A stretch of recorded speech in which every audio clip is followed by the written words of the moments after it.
2 Chronicles 13. In the 18th year of King Jeroboam, Abijah began to reign over Judah.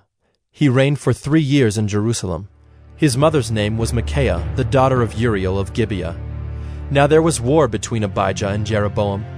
Abijah went out to battle, having an army of valiant men of war, 400,000 chosen men. And Jeroboam drew up his line of battle against him with 800,000 chosen mighty warriors.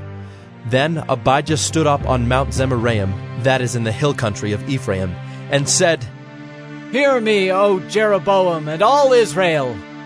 Ought you not to know that the Lord God of Israel gave the kingship over Israel forever to David and his sons by a covenant of salt? Yet Jeroboam the son of Nebat, a servant of Solomon the son of David, rose up and rebelled against his Lord.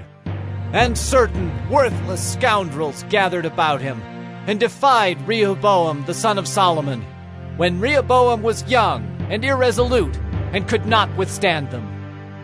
And now you think to withstand the kingdom of the Lord in the hand of the sons of David, because you are a great multitude, and have with you the golden calves that Jeroboam made you for gods?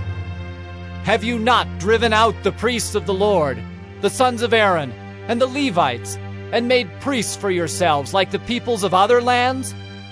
Whoever comes for ordination with a young bull or 7 rams becomes a priest of what are no gods. But as for us, the Lord is our God, and we have not forsaken him. We have priests ministering to the Lord who are sons of Aaron and Levites for their service. They offer to the Lord every morning and every evening burnt offerings and incense of sweet spices, set out the showbread on the table of pure gold, and care for the golden lampstand, that its lamps may burn every evening. For we keep the charge of the Lord our God, but you have forsaken him. Behold, God is with us at our head, and his priests with their battle trumpets to sound the call to battle against you. O sons of Israel, do not fight against the Lord, the God of your fathers, for you cannot succeed." Jeroboam had sent an ambush around to come upon them from behind. Thus his troops were in front of Judah, and the ambush was behind them. And when Judah looked, behold, the battle was in front of and behind them. And they cried to the Lord, and the priests blew the trumpets. Then the men of Judah raised the battle shout. And when the men of Judah shouted, God defeated Jeroboam and all Israel before Abijah and Judah. The men of Israel fled before Judah, and God gave them into their hand. Abijah and his people struck them with great force, so there fell slain of Israel 500,000 chosen men.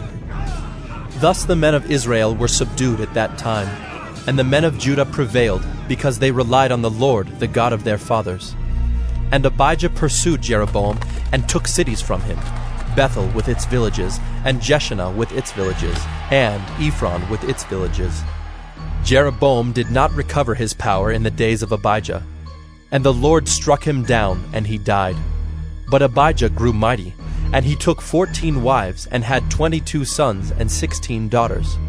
The rest of the acts of Abijah, his ways and his sayings, are written in the story of the prophet Iddo.